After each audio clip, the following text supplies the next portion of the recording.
और इस वक्त बड़ी खबर रूस यूक्रेन बातचीत पर। इस वक्त की सबसे बड़ी खबर, पुतिन वीडियो कॉन्फ्रेंसिंग को तैयार हो चुके हैं। वो वीडियो कॉन्फ्रेंसिंग के जरिए बातचीत कर सकते हैं और इसके अलावा दूसरा विकल्प ये है कि तीसरे देश में भी जाकर, यानी रूस और यूक्रेन के अलावा भी वो तीसरे मुल्क में जाकर बातचीत कर सकते हैं। ये उन्होंने संकेत दे दिया है।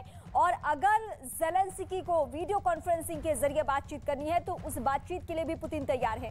यानी पुतिन को भी आखिरकार ये मालूम है कि बातचीत के जरिए ही हल निकलेगा। अगर मुझे झुकाना भी है, शर्तें मनवाना भी है, तो बातचीत बहुत जरूरी है, क्योंकि जितनी तबाही बीते 11 दिनों में हो चुकी है, उसके बाद भी अगर यूक्रेन ने घुटने नहीं टेके तो स्टैंड बिल्कुल क्लियर है। यूक्रेन के साथ युद्ध अब महायुद्ध से परमाणु युद्ध और विश्व युद्ध की तरफ तेजी से बढ़ रहा है। रूस किसी भी कीमत पर रुकने को तैयार नहीं है। युद्ध का नतीजा बताना तो मुश्किल है, लेकिन इसके पीछे पुतिन के दिमाग में चल क्या रहा है, यह आज हम आपको एक रिपोर्ट के जरिए बताते हैं।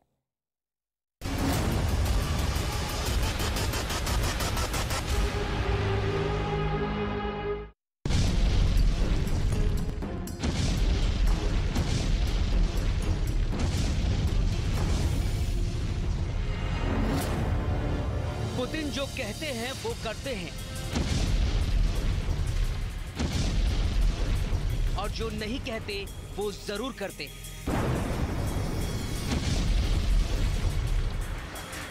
रूस के जिस नेता के हर एक नए कदम पर दुनिया की नजर है और जिसके इरादे यूक्रेन पर आग बनकर बरस रहे हैं, जिसकी महत्वाकांक्षा महायुद्ध का कारण बन गई है, उस व्लादिमीर पुतिन के दिमाग में क्या चल रहा है ये समझना बहुत मुश्किल है। लेकिन जिस नेता से इस समय पूरी दुनिया खौफ खा रही है, उसके जीवन की गहराइयों में उतरकर ये समझा जा सकता है कि पुतिन का दिमाग आखिर काम कैसे करता है और वो इस युद्ध में जीत हासिल करने के लिए क्या क्या कर सकते हैं और किस हद तक जा सकते हैं।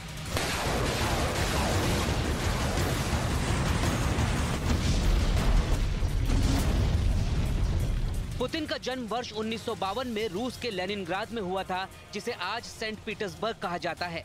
लेकिन उनके जन्म से 8 साल पहले एक ऐसी घटना हुई जिसके बारे में जानकर आप समझ जाएंगे कि क्यों दुनिया भर के शक्तिशाली देशों को पानी पिलाने वाले पुतिन असल में आग हैं।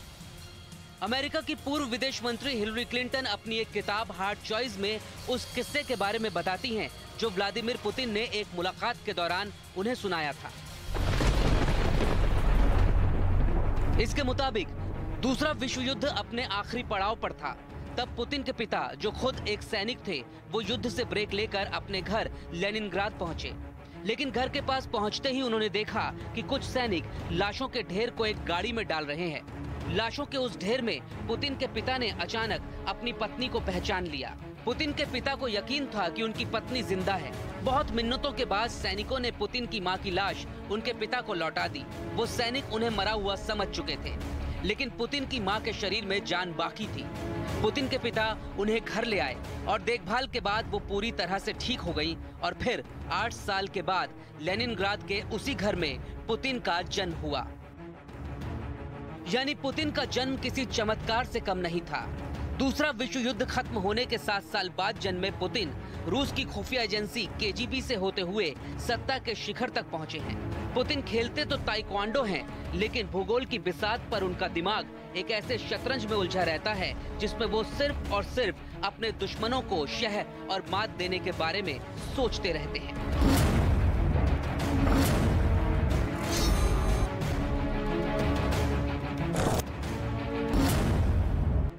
पुतिन को कॉर्नर किया जाना यानी कोने में धकेले जाना बिल्कुल पसंद नहीं है। ऐसा होने पर वो और भी आक्रामक हो जाते हैं। पुतिन ने कई बार इंटरव्यूज में एक किस्से का जिक्र किया है जिसमें वो बताते हैं कि जब वो सेंट पीटर्सबर्ग में रहा करते थे, तब उनके कमरे में एक दिन एक मोटा चूहा घुस आया। पुतिन ने उस चूहे को एक लकड़ी की छड़ी के सहारे किसी तरह से कोने में कर दिया, लेकिन फिर अचानक उस डरे हुए मोटे चूहे ने उछलकर पुतिन पर वापस हमला कर दिया। उस दिन पुतिन को ये बात समझ आ गई कि जब किसी को सब लोग मिलकर कोने में कर देते हैं तो अस्तित्व बचाने के लिए आक्रमण करना कितना जरूरी हो जाता है।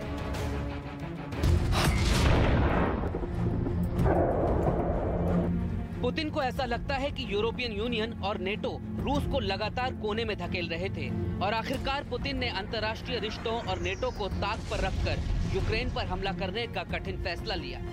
इसके अलावा पुतिन के दिमाग में रूस को उसका पुराना रसूख वापस दिलाने का लक्ष्य भी है। पुतिन घिर जाने पर घबराते नहीं हैं, बल्कि वो पहले दुश्मनों के सामने एक दृश्यम रचते हैं और फिर अपनी चाल चलते हैं। 1989 में जब सोवियत संघ का विघटन शुरू हुआ और बर्लिन की दीवार गिर गई, तो उस समय पूर्वी जर्मनी में केजीबी के एक ऑफिस में तैनात पुतिन और उनके साथी उग्र भीड़ के बीच घिर गए। लेकिन इस बीच पुतिन बाहर आए और उन्होंने भीड़ में मौजूद लोगों के बीच ये संदेश पहुंचाया कि अंदर मौजूद रूसी जासूसों के पास बंदूकें हैं, जबकि किसी के पास कोई बंदूक नहीं थी। ये सुनकर भीड़ वापस लौट गई और पुतिन और उनके साथियों की जान बच गई। लेकिन 1989 में सोवियत संघ के टुकड़े टुकड़े होने शुरू हो गए। तब सोवियत संघ के तत्कालीन राष्ट्रपति मिखाइल गोर्बाचोव भारत के दौरे पर थे और दुनिया को भरोसा दिला रहे थे कि उनके देश में सब ठीक है। लेकिन पुतिन गम और गुस्से की आग में जल रहे थे।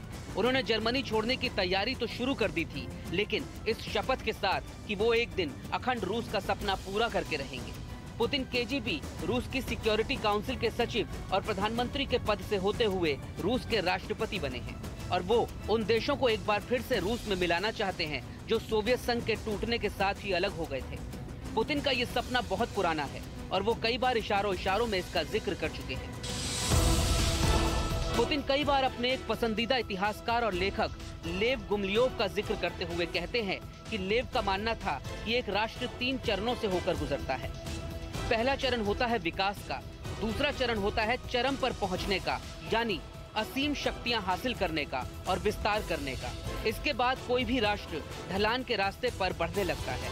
पुतिन मानते हैं कि यूरोप अब ढलान के रास्ते पर है, जबकि रशिया अभी चरम पर पहुंचा ही नहीं है, यानी रूस में अभी विस्तारवाद की भूख बहुत ज्यादा है। पुतिन रूस के एक और लेखक इवान लियन के प्रशंसक माने जाते हैं, जिन्होंने एक किताब लिखी थी जिसका नाम था 8 टास्क। ये किताब 6 दशक पहले प्रकाशित हुई थी। इस किताब के एक चैप्टर में लिखा है कि पश्चिम के देश रूस को उसके मूल रूप में स्वीकार ही नहीं करते, यानी वो रूस के अस्तित्व को पसंद नहीं करते और एक दिन ये देश मिलकर सोवियत संघ के टुकड़े कर देंगे और सोवियत संघ से अलग हो जाने वाले ज्यादातर बाल्टिक देश होंगे और इनमें यूक्रेन भी शामिल होगा। इसे पढ़कर ऐसा लगता है कि लेखक ने सोवियत संघ के टुकड़े टुकड़े होने की भविष्यवाणी बहुत पहले ही कर दी थी और पुतिन इसी लेखक को पढ़कर बड़े हुए हैं। इसलिए वो ये मानते हैं कि पश्चिम के देश रूस का अस्तित्व मिटाना चाहते हैं। इसलिए पुतिन के दिमाग में लगातार ये बात चलती रहती है कि वो किसी भी तरह रूस के पुराने रसूख को हासिल कर ले और सत्ता में होते हुए अखंड रशिया के सपने को पूरा करके दिखाएं। कुल मिलाकर पुतिन का दिमाग विश्व युद्ध का प्लेग्राउंड बन गया है। वो रूस के इतिहास के बारे में किताबों में लिखी बातों को हकीकत में बदलना चाहते हैं और येन केन प्रकारेण पहले यूक्रेन और फिर यूरोप के उन देशों पर नियंत्रण हासिल करना चाहते हैं जो कभी सोवियत संघ के मुकुट में हीरो की तरह चमकते थे।